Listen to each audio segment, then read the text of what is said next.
The flames licked my sleeve before I even understood what had happened.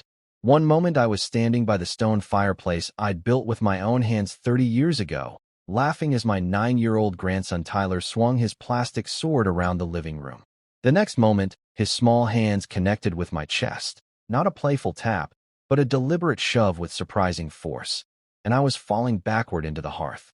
My right arm caught the edge of the burning logs, and pain exploded across my skin like liquid fire. The smell of singed fabric filled my nostrils as my son-in-law Brad yanked me forward by my collar, pulling me away from the flames. I expected shock, concern, maybe even panic. Instead, Emily, my own daughter, burst out laughing. "Dad, relax. He's just playing around. You know how boys are." Brad grinned and ruffled Tyler's hair while the boy giggled, eyes gleaming with something that looked less like childhood mischief and more like calculated satisfaction. My hand throbbed as blisters began forming beneath my flannel sleeve, but nobody moved to help me. They just stood there, smiling, like I was overreacting to a harmless joke. But that shove into the fireplace? That was just the setup, the opening act. Because what I discovered over the next few weeks would reveal that my loving family had been systematically humiliating me for sport, filming it for entertainment, and planning to dispose of me like yesterday's garbage. They thought they were dealing with a feeble old man who'd take whatever abuse they dished out with a grateful smile. They had no idea that this 72-year-old retired woodworker still had fight left in him, and the legal arsenal to make them regret every laugh, every shove, every moment they treated my pain as their punchline. Before we continue with exactly how I made them pay for what they did, please subscribe to this channel and let us know in the comments where you're listening from. Your support helps us share stories that need to be heard.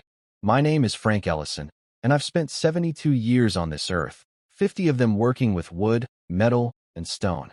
I built houses when my back was strong and furniture when my joints started complaining. The cabin where this all happened, I constructed it board by board back in 1993, before Emily was even in high school. Every window frame, every support beam, every inch of that stone fireplace came from my hands. I'd driven up from my apartment in Portland for Christmas week, expecting hot cocoa, maybe some card games, the usual family warmth. Instead, I got a 9-year-old who seemed to take genuine pleasure in causing me pain, and parents who thought elder abuse was hilarious content. When Tyler shoved me into those flames, something shifted in my chest. Not just the physical impact, but a deep understanding that I was in danger here, in the home I'd built, with the people I'd raised and loved. I excused myself immediately, mumbling something about needing the bathroom, while Brad and Emily continued chuckling in the living room. My right forearm was screaming, the skin already bubbling beneath my rolled-up sleeve. I locked the bathroom door and ran cold water over the burn, watching my reflection in the mirror above the sink, an old man with thinning gray hair, liver spots on his temples, and hands that shook from something other than age. My daughter didn't follow me, didn't knock to ask if I was okay. From the other room, I could hear Tyler's voice, high-pitched and excited. "Did you see Grandpa's face? He almost roasted like a marshmallow." More laughter, Brad's deep rumble, Emily's lighter giggle. The cold water wasn't helping much, but I kept my arm under the stream anyway, trying to process what had just happened. That night, lying in the guest room, my old workshop, converted into sleeping quarters, I stared at the ceiling beams I'd installed myself and couldn't close my eyes. Around midnight, I heard small footsteps in the hallway. They paused outside my door. Then came Tyler's voice, barely a whisper but perfectly audible. "Next time, I'll make sure he falls all the way in." Morning came with the smell of pancakes and bacon, which ordinarily would have pulled me from bed with anticipation. Instead, I lay there for an extra hour, replaying those whispered words, trying to convince myself I'd misheard. When I finally emerged, Emily was at the stove, her blonde hair pulled back in a messy bun, humming along to Christmas music playing from her phone. Tyler sat at the table, swinging his legs, a strip of bacon in one hand. I poured myself coffee with my left hand. My right was too tender to grip properly, and cleared my throat. "Emily, we need to talk about what happened yesterday." She didn't turn around. "What about it, Dad?" Her tone was dismissive, distracted.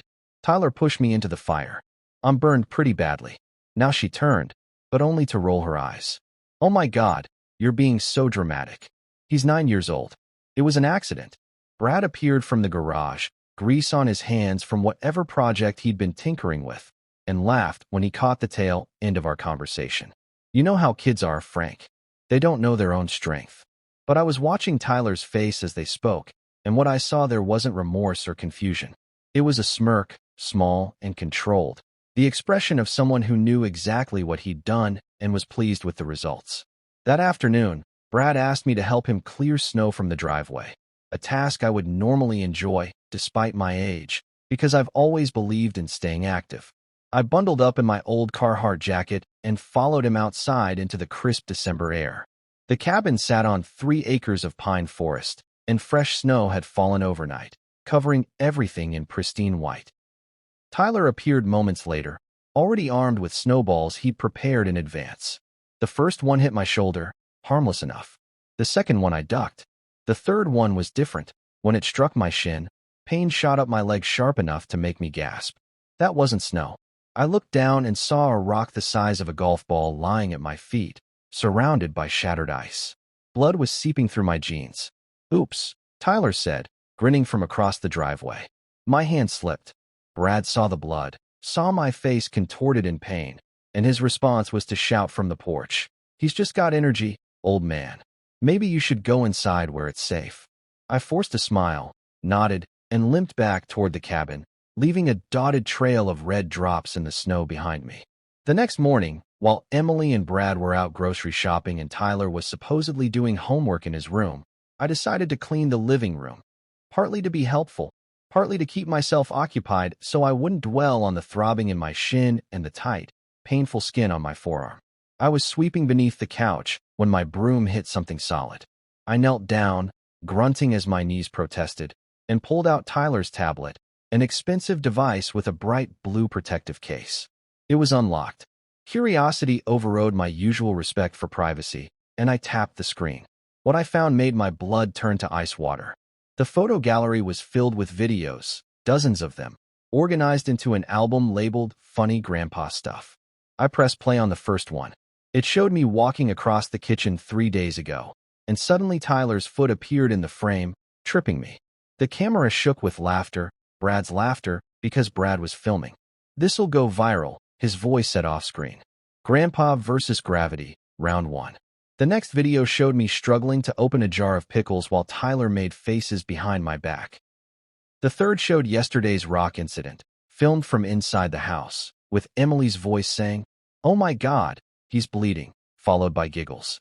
I put the tablet back exactly where I'd found it, but not before I did something they'd regret. I sent every video to my email address using the tablet share function, then deleted the sent messages from the outbox. My hands shook as I worked, adrenaline and betrayal coursing through my veins in equal measure.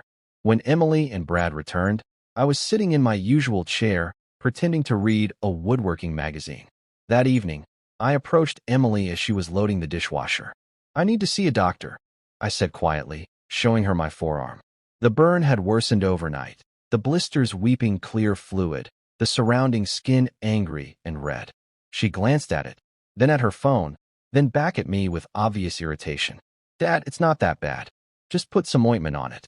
She opened a drawer, pulled out a half-empty tube of antibiotic cream that had probably expired years ago, and tossed it to me. I caught it awkwardly with my left hand. "I really think I should see a professional." Her jaw tightened. "I don't have time to drive you into town tomorrow. I've got a million things to do." She returned to loading dishes, her back to me, conversation over. The next morning, I called a taxi, something I hadn't done in years, but desperate times required adaptation. The driver, a kind man named Hugo, helped me into his car and drove me to the urgent care clinic in the nearby town of Millbrook, 20 minutes down the mountain. The doctor, a woman in her 40s with kind eyes and competent hands, examined my arm with growing concern. "Mr. Ellison, this burn is infected. You should have come in immediately after it happened." She cleaned the wound, applied proper dressing, and prescribed antibiotics. Then she asked a question that made my throat tight. "Are you safe at home?" I hesitated. The truth hovered on my tongue. The shove, the videos, the cruelty disguised as jokes. But something stopped me from speaking it. Pride, maybe, or shame that my own family would treat me this way. "Just an accident," I finally said, not meeting her eyes. She held my gaze for a long moment, then nodded slowly. Here's my card. Call if you need anything. That night, lying in the converted workshop that used to be my domain, I heard Emily's voice through the thin walls, speaking to Brad in their bedroom. Dad's getting paranoid again. I think he's losing it. Something inside me broke when I heard that word, paranoid. I've been called many things in my 72 years: stubborn, old-fashioned, too practical, but never paranoid. I had raised Emily by myself after her mother died when she was 6 years old. I'd worked double shifts to pay for her college, built this cabin so she'd have a place to raise her own family, and given her everything I could scrape together from my modest retirement savings.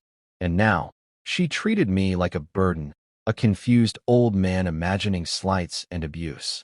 I lay there in the darkness, listening to the wind whistle through the pine trees outside, and made a decision. If they wanted to mock the old man, if they wanted to treat my pain as entertainment, then they would learn exactly what this old man was still capable of. I had tools they didn't know about, not hammers and saws, but legal instruments far more powerful. I reached for my laptop, an old Dell I'd bought specifically for managing my finances, and began researching. Estate law, elder abuse statutes, will modifications, asset protection. I worked until 3 in the morning, taking notes, making plans, building a strategy as carefully as I'd once built staircases and cabinets. What Emily and Brad didn't know, what I'd never mentioned because I'd assumed blood loyalty was a given, was that my modest estate was worth more than they realized. The cabin alone was valued at $180,000, sitting on property that had appreciated significantly since I'd purchased it in the early 90s. My savings account held another $85,000, money I'd set aside from selling my woodworking business 5 years ago. Then there were the tools in my storage unit back in Portland, professional-grade equipment worth at least $40,000 to the right buyer. All told, my estate totaled just over $300,000. I had always intended to leave everything to Emily. That was the plan, the unspoken promise that parents make to children. But that night, sitting at the small desk in what used to be my workshop, I logged into my bank's estate planning portal and began making changes. By dawn, I had rewritten my entire will.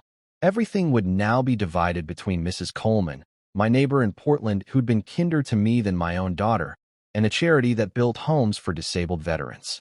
Emily's name appeared exactly once in the new document, in a special clause I added specifically for this situation. The next morning, I was sitting on the cabin's front porch, drinking coffee despite the cold, when a familiar truck pulled up the driveway.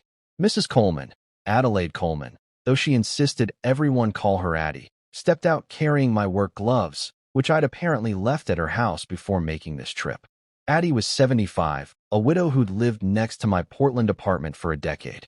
She took one look at my bandaged arm and the careful way I was holding my coffee mug, and her face hardened. "Frank Ellison, what happened to you?" I started to give her the accident story, but something about her no-nonsense expression made me tell the truth instead. The shove, the rock, the videos, the mockery. She listened without interrupting, her jaw getting tighter with each detail. When I finished, she said quietly, "You should record everything from now on. Document it all." She pulled out her phone and showed me how to set it to record video quickly, how to save files to cloud storage automatically. These days, Frank, the truth needs proof. That evening, after Addie had driven back down the mountain, her advice echoing in my mind, Tyler appeared in the backyard where I was stacking firewood. He'd made snowballs again, and before I could react, one hit me square in the face. The impact was stunning. Not just snow, but ice, hard enough to split my lip and send stars across my vision. Tyler laughed and ran back toward the house while I staggered, tasting blood. But this time, my phone was in my shirt pocket, recording everything, just as Addie had shown me. I went inside, cleaned my face, and rewound the footage. Crystal clear, Tyler packing the snowball with visible chunks of ice, taking aim, throwing it at my head, then running away laughing. That night at dinner, Brad made a joke about my clumsy day in the snow. I smiled and said nothing. But after they'd all gone to bed, I opened my laptop and uploaded the video to a private cloud account, creating a folder labeled Evidence. The next morning, I waited until Brad and Emily were both in the kitchen, then played the video on my phone at full volume. Brad's smile froze midway through his coffee sip. The audio was damning. Tyler's laughter, the sound of ice hitting flesh, my grunt of pain. "Delete that," Brad said, his voice sharp enough to cut glass. "Delete that right now, Frank." I calmly pocketed my phone. "No, I don't think I will." Emily looked uncomfortable but said nothing, her eyes darting between Brad and me. The tension in the kitchen was thick enough to choke on. That afternoon, Brad suddenly became very friendly, asking me to help him with a project in the garage, making small talk about wood grain and joinery techniques, subjects he'd never shown interest in before. I went along with it, playing the oblivious old man, while keeping my phone in my pocket, still recording audio. When I returned to my room an hour later, my phone was gone. I'd left it on the nightstand, and now it had disappeared. I searched everywhere, even though I knew exactly what had happened. Brad appeared in my doorway, a smirk playing at the corners of his mouth. "Everything okay, Frank? You look upset." I forced myself to appear flustered, confused. "I can't find my phone. I could swear I left it right here." He shrugged. "Maybe you misplaced it, old man. You know how memory gets at your age." I nodded slowly, playing along. Maybe I did. What Brad didn't know, what none of them knew, was that every video I'd recorded auto-synced to cloud storage the moment it was filmed. My phone was just a viewing device. The evidence was safely stored where they couldn't reach it. The next day, I told Emily I needed to go into town for more medical supplies. She barely looked up from her phone to acknowledge me. I took my truck, an old Ford I'd kept running through sheer stubbornness and mechanical know-how, and drove not to the pharmacy, but to Millbrook's small legal district. Ms. Jensen's office was above a hardware store, accessed by narrow stairs that made my knees complain with every step. Catherine Jensen was 50-something, with steel-gray hair and a reputation for taking elder abuse cases seriously. I'd found her name during my late-night research. I'd called ahead, and she'd agreed to see me immediately. I spent 90 minutes in her office, laying out everything. The shove into the fireplace, the rock incident, the videos I discovered on Tyler's tablet, the snowball attack, the theft of my phone. I showed her the cloud-stored footage on her computer. I watched her expression harden as she reviewed each clip. "Mr. Ellison," she said when the videos finished, "this is a clear pattern of elder abuse and possibly child endangerment. That boy is being taught terrible things." She leaned forward, hands folded on her desk. "If they've been systematically endangering you, we have legal options." I sat back in the office chair, feeling something wake up inside me, something that had been dormant since I'd retired, since I'd lost my wife, since I'd started accepting that old age meant accepting disrespect. "What can we do?" I asked. Ms. Jensen smiled, and it wasn't a kind smile. It was the smile of someone who'd seen too many elderly clients abused by their own families and was tired of it. We spent another hour discussing strategy. She explained Oregon's elder abuse statutes, the penalties for physical harm and financial exploitation. She reviewed my new will, approved the changes, and added some additional clauses that would make the document ironclad. Most importantly, she asked me one question that sealed my resolve. "Mr. Ellison, are you ready for them to see the real you? Not the grateful, forgiving father, but the man who built a business and a life through discipline and consequences." I thought about Tyler's smirk, about Emily's dismissive laughter, about Brad's barely concealed contempt. "Yes," I said, "I'm ready." She picked up her phone. "Then let's make some calls." What I didn't know until Ms. Jensen explained it was that the doctor who treated my burn had filed a mandatory report with Adult Protective Services. Apparently, the combination of my injuries, my hesitation when asked about safety, and the suspicious circumstances had triggered her professional obligation to report potential abuse. 2 days after my meeting with Ms. Jensen, a caseworker named Angela Wu showed up at the cabin unannounced. She was in her 30s, carrying an official-looking clipboard and wearing an expression that suggested she'd seen everything and was unimpressed by family excuses. Emily answered the door, and I watched the color drain from her face when Angela introduced herself. "I'm here to conduct a welfare check on Frank Ellison." Emily tried to block the entrance. "This isn't a good time. We're in the middle of—" I stepped forward, my heart hammering but my voice steady. "Let her in, Emily." The look my daughter gave me could have curdled milk. Angela came inside, her sharp eyes taking in everything. My bandaged arm, the bruise on my shin that was now a spectacular purple-yellow, the careful way I moved. "Mr. Ellison, could we speak privately?" We went to my room, and I showed her everything. Angela spent 30 minutes with me, reviewing the videos on her department-issued tablet, taking photographs of my injuries, asking detailed questions about the household dynamics. When we emerged, Emily and Brad were in the kitchen, speaking in furious whispers that stopped the moment they saw us. "I'll be filing a complete report," Angela said, her voice professional but cold. "Mr. Ellison, you have my direct number. Call immediately if anything else happens." After she left, the cabin filled with a silence so heavy it pressed against my eardrums. That evening, dinner was a nightmare. Emily's hands shook as she served the pot roast she'd been cooking all afternoon. Brad stared at me across the table like I was a traitor who'd betrayed the family, his jaw working but no words coming out. Tyler, for once, was quiet, fidgeting with his food, confused about why the adults were so tense.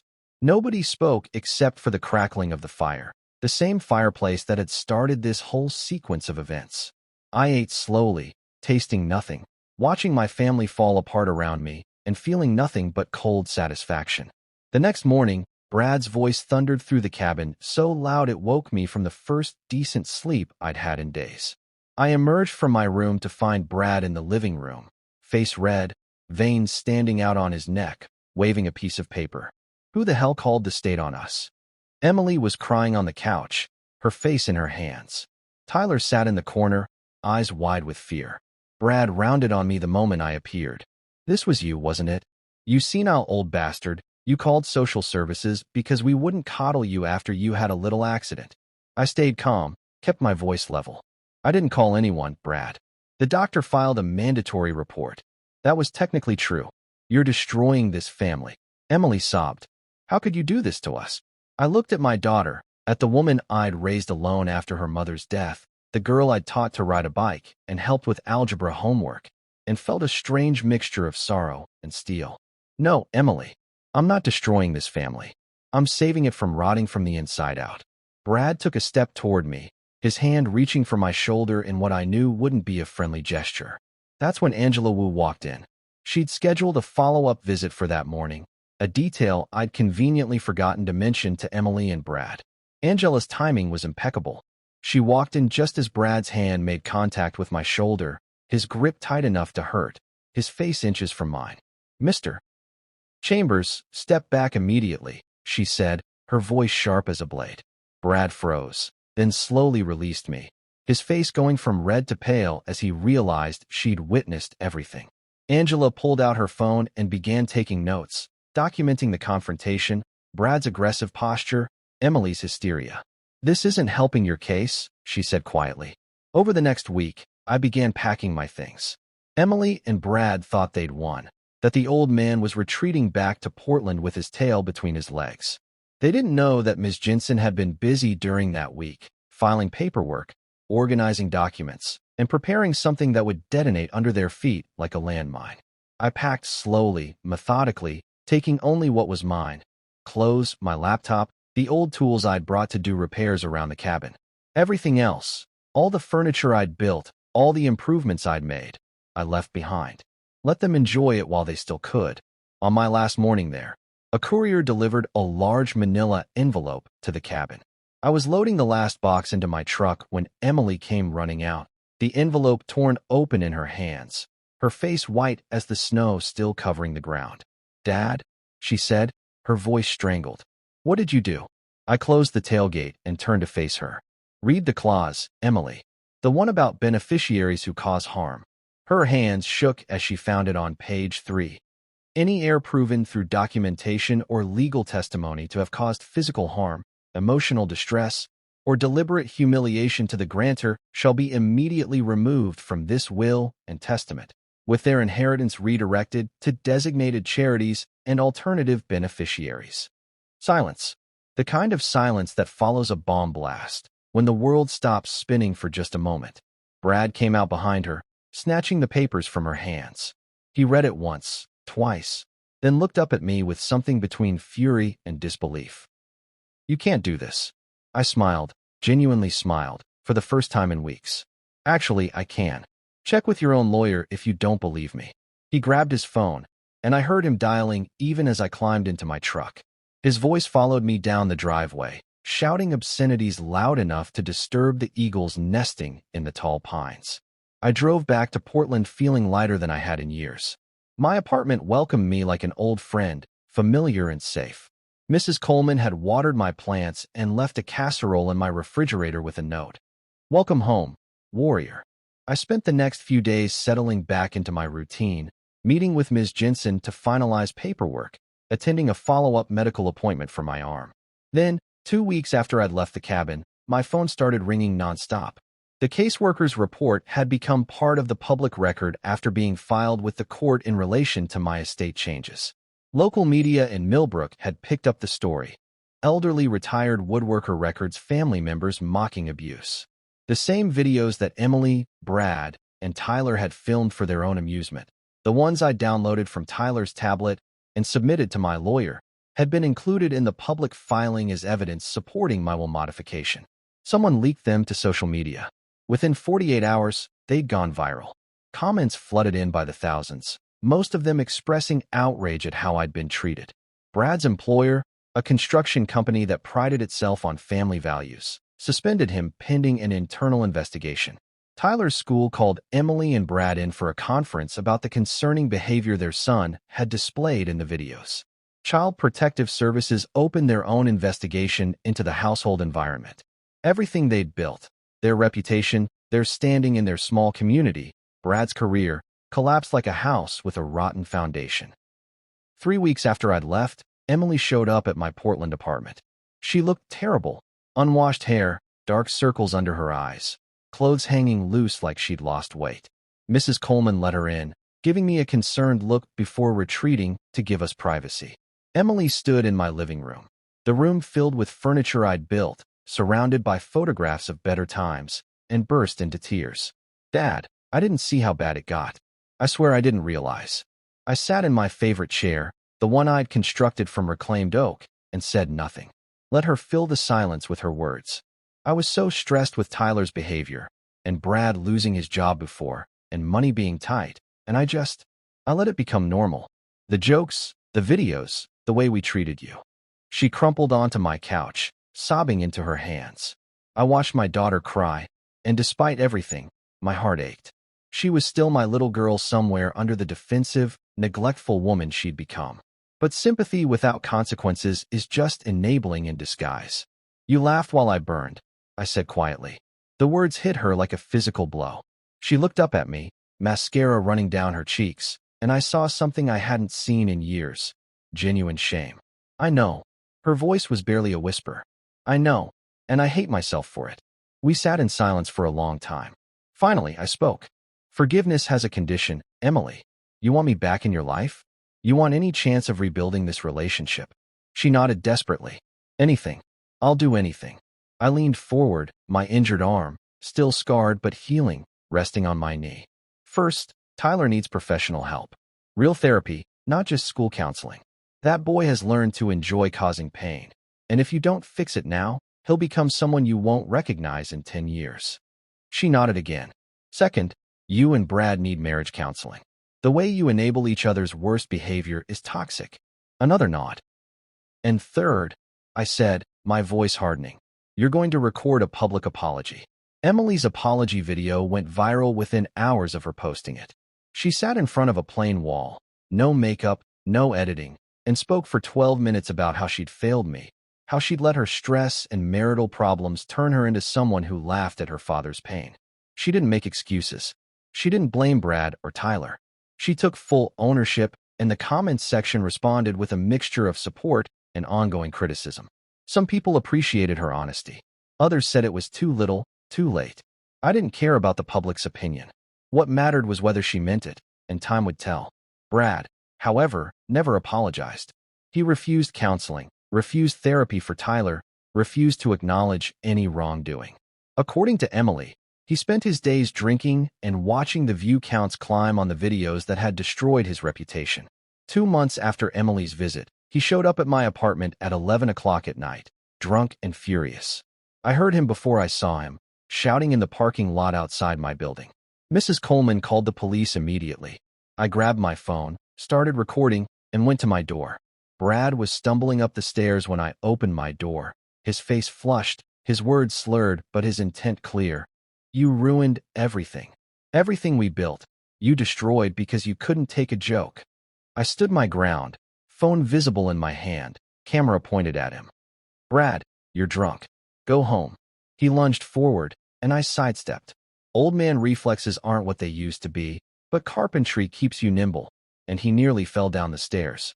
That's when the police cars pulled up, lights flashing. Apparently, they'd been monitoring Brad after the caseworker's report and had been driving past my building on routine checks. Perfect timing. Officers pulled him away while he shouted his final words. You'll die alone, old man. Your own daughter will forget about you. I watched them put him in the back of the squad car, then turned back toward my apartment.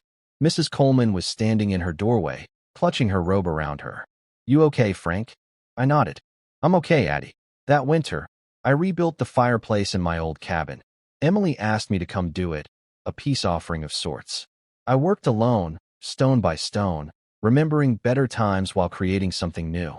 6 months after everything fell apart, I was sitting in my workshop, the one in my Portland apartment's garage, surrounded by my tools and the smell of sawdust, when my phone rang with an unfamiliar number. A woman's voice introduced herself as Catherine Perry from Cascade Publishing House. Mr. Ellison, we've been following your story online. We'd like to discuss publishing your account as a book. I almost laughed. Almost. The irony was too perfect. My family had filmed my pain for entertainment, and now that same pain, transformed into a story of survival and justice, had become valuable in an entirely different way. The book deal was modest but fair.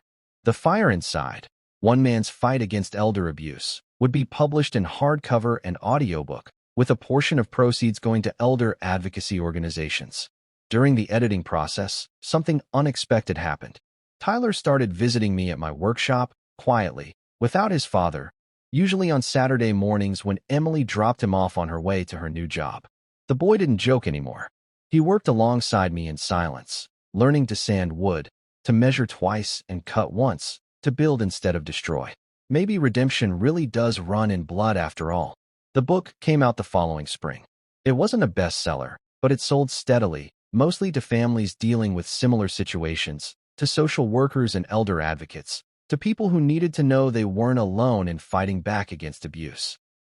I used my share of the profits to establish a small scholarship fund for grandchildren who'd been removed from abusive households, and to renovate my workshop so I could host free woodworking classes for seniors. Emily and I speak every week now. Brad is out of the picture. They divorced 6 months after his drunken visit to my apartment. Tyler is in therapy and doing better, though he still carries the weight of what he learned in those early years. Some lessons leave scars. The irony isn't lost on me. My family turned my suffering into entertainment, filming it for laughs, sharing it for amusement. And in the end, my suffering did become a story, but one that helped people, that raised awareness, that maybe prevented someone else from enduring what I endured. The joke they thought they were playing on me? It backfired so completely that it became my platform, my purpose, my second act. I'm 73 now. My arm still bears the scar from that fireplace, a shiny patch of skin that pulls tight when the weather turns cold. But every time I see it, I don't think about the pain of falling into those flames. I think about the strength it took to stand up, document everything, and fight back when everyone expected me to just accept my role as the family punching bag. The fire that was meant to break me, it forged me into something stronger instead. And that's the real punchline.